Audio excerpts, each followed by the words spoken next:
Friends, welcome back to my channel. అందరూ ఎలా ఉన్నారండి? బాగున్నారా? మేమైతే బాగున్నామండి. మీరు అందరూ ఎలా ఉన్నారు? నాకైతే కామెంట్ సెక్షన్లో కామెంట్ చేయండి. ఇక్కడైతే మోక్షకి యాపిల్ ప్యాన్ కేక్ అయితే మార్నింగ్ బ్రేక్ఫాస్ట్కి చేశాను. యాపిల్ అయితే మిక్సీ పట్టలేదండి, ఉడకపెట్టి పెట్టాను. ఈ వీడియో వచ్చేసి ఓల్డ్ వీడియో. ఇంకా నాకు హెల్త్ బాగోపోవడం వల్ల నేనైతే వీడియో అయితే పెట్టలేకపోయానండి. ఎడిటింగ్ కూడా చేయలేదన్నమాట. ఇవాళ కొంచెం బెటర్గా ఉందనేసి వీడియో అయితే పోస్ట్ చేస్తున్నాను.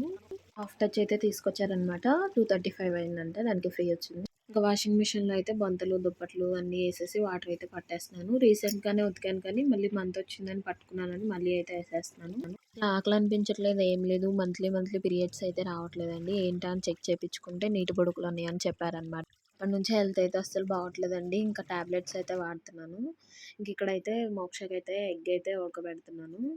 ఫ్రెండ్స్, మన ఛానల్ని ఎవరైనా ఫస్ట్ టైం చూస్తున్నట్టయితే ఒక లైక్ చేసి సబ్స్క్రైబ్ చేస్తారని అయితే అనుకుంటున్నాను. మీరిచ్చే ఒక లైక్ మాకు చాలా మోటివేషన్గా ఉంటుంది. అలాగే ఛానల్ని ఇంకొంతమందికి సజెస్ట్ కూడా చేస్తుంది. సో కొత్తగా ఎవరైనా చూసి ఛానల్కి సబ్స్క్రైబ్ చేసే అవకాశాలు ఉన్నాయి కాబట్టి ప్లీజ్ ఒక లైక్ అయితే చేయండి, వీడియో చూసిన ప్రతి ఒక్కరు కూడా. ఇంకా ముందుగానే బియ్యం కూడా కడిగేసి నానబెట్టేసుకున్నాను. చికెన్ కూడా కడిగేసి సాల్ట్ వేసి నానబెట్టేశాను. కేజీ అయితే తెచ్చారనమాట. ఇంకా అందులో మెత్తటి ముక్కలు అయితే తీసి పక్కన పెట్టేశాను. కస్తూరి మెంతి అయితే చాలామంది లాస్ట్లో వేస్తారండి. నేను ఫస్ట్లో వేస్తే ఎలా ఉంటుందా అని ట్రై చేశాను. దానికోసం ఆయిల్ అండ్ కస్తూరి మెంతి, ఆనియన్స్, పచ్చిమిర్చి, టమాటో వేసి అవి కొంచెం వేగాక అల్లం పేస్ట్ అయితే వేసానండి. అల్లం పేస్ట్ పచ్చివాసన పోయిన తర్వాత చికెన్ ముక్కలు అయితే వేసాను. చికెన్ కర్రీ అయితే ఎప్పుడైతే ఇలా చేయనండి, ఇలా చేస్తే అలా ఉంటుందా అని ట్రై చేశాను. 2-3 మినిట్స్ తర్వాత కారం, ఉప్పు, ధనియాల పొడి, గరం మసాలా అలా సేపు ఉంచుకున్నాక కలిపేసుకొని వాటర్ అయితే పోసుకున్నాను. చికెన్లో మెత్తటి ముక్కలు తీసుకున్నాను కదా, అవి అయితే మిక్సీ అయితే పట్టేసుకున్నానండి. ఇంకా ఇప్పుడైతే మోక్షకి అయితే చేస్తున్నాను.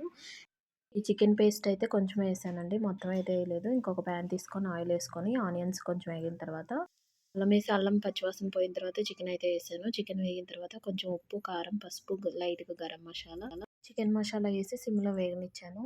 కింద లేదని చూసుకొని కొత్తిమీర అయితే వేసుకున్నాను.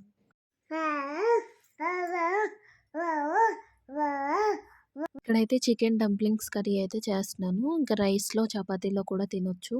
చాపర్లో అయితే వేసుకోలేదండి, కీమా లాగా వస్తుందని. ఇంకా మిక్సీలో వేసుకొని మెత్తటి పేస్ట్ చేసుకున్నాను. ఇందులో అయితే 1/2 స్పూన్ అల్లం పేస్ట్, ఒక చిటికెడు పసుపు, 1 స్పూన్ కారం, 1/2 స్పూన్ ధనియాల పొడి, 1/2 స్పూన్ గరం మసాలా, అలాగే రుచికి సరిపడా ఉప్పు, 1 ఎగ్ అయితే వేసి కలిపేసుకున్నాను. ఎగ్ అయితే మిక్సీలో వేసుకోవచ్చు, పేస్ట్లో కలుపుకోవచ్చు. ఇంకా నేనైతే మిక్సీలో వేస్తే ఎగ్ స్మెల్ వస్తుందని వేయలేదు. ఇందులో అయితే మైదా అండ్ కార్న్‌ఫ్లవర్ అయితే ఏం అవసరం లేదండి. ఎగ్ ఏస్తే ఏంటంటే విడిపోకుండా రౌండ్‌గా బాల్స్ లాగా అయితే వస్తాయి. ఇందులో అయితే 3 స్పూన్స్ అయితే ఆయిల్ వేసుకున్నాను. కస్తూరి మెంతి వేసుకొని కొంచెం వేగిన తర్వాత 2 ఆనియన్స్ అయితే వేసుకున్నాను. ఫ్రై అయిన తర్వాత 1/2 స్పూన్ అయితే అల్లం పేస్ట్ వేసుకున్నాను. 2 spoons tomato ketchup and 1 spoon soya sauce అయితే వేసుకున్నాను.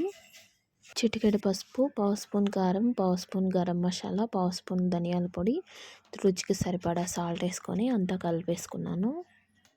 మసాలా అంతా ఫ్రై అయిన తర్వాత 1 గ్లాస్ వాటర్ అయితే పోసుకొని మరిగించేసుకున్నాను. కలిపి పెట్టుకున్న చికెన్ని చిన్న బాల్స్ లాగా చేసుకొని వేసేసుకోవాలి. 2 చిటికెలు మిరియాల పొడి వేసుకొని మీడియం ఫ్లేమ్లో మూత పెట్టుకొని ఒక 10 మినిట్స్ ఉడికించుకోవాలి. ఫైనల్గా కొత్తిమీర అయితే వేసాను. చికెన్ పేస్ట్ కొంచెం తీయటం వల్ల నాకైతే 1 ఎగ్కే కొంచెం లూజ్ అయిందండి. ఇంకా డీప్ ఫ్రీజ్లో అయితే ఒక 15 మినిట్స్ అయితే పెట్టేశాను. మనకి ఇంకా ఈ కర్రీలోకి గ్రేవీ కావాలంటే టమాటా, జీడిపప్పు మిక్సీలో పెట్టి పేస్ట్ చేసేసుకోవచ్చు. చపాతీ, పరోటా, బగారా రైస్ ఇలా తినడానికి బాగుంటుందండి. నేను అన్నంలో తినడానికనే జీడిపప్పు, టమాటా అయితే వేసుకోలేదు. ఇక్కడ వచ్చేసి లెమన్ పంచ్ అయితే చేస్తున్నాను. ఇందులో 2 నిమ్మకాయల జ్యూసు, 1/2 స్పూన్ సాల్ట్, సన్నగా తరుక్కున్న పచ్చిమిర్చి, 3 table spoon sugar, 4-5 ice cubes, 300 ml చల్లటి నీళ్ళు పోసుకొని మూత పెట్టేసుకొని షేక్ చేసుకున్నాను. ఇంక ఇక్కడైతే మోక్ష లెమన్ పంచ్ టేస్ట్ చేస్తున్నాడు. మోక్ష చూసారా ఎంత చక్కగా వలుస్తున్నాడో. 3 కట్టలు మెంతికూర తెస్తే కట్టున్నర అలా ఆగం చేశాడు. మిర్చి తొడలు తీసేసి ఆకుకూరలన్నీ కడిగి ఆరబెట్టేసుకొని నేను చేసుకుంటుంటే మోక్ష అయితే ఇంత హెల్ప్ చేస్తున్నాడు నాకు. కూరలన్నీ ఆరిపోయిన తర్వాత బాక్స్లో పెట్టుకొని ఫ్రిడ్జ్లో అయితే పెట్టేసుకున్నాను. గిన్నెలు ఉంటే కడిగేసాను, ఇంకా స్టవ్ కూడా కడిగేసాను. వీడియో వచ్చేసి ఇదండి. వీడియో నచ్చితే తప్పకుండా లైక్ చేయండి, షేర్ చేయండి, సబ్స్క్రైబ్ చేయండి.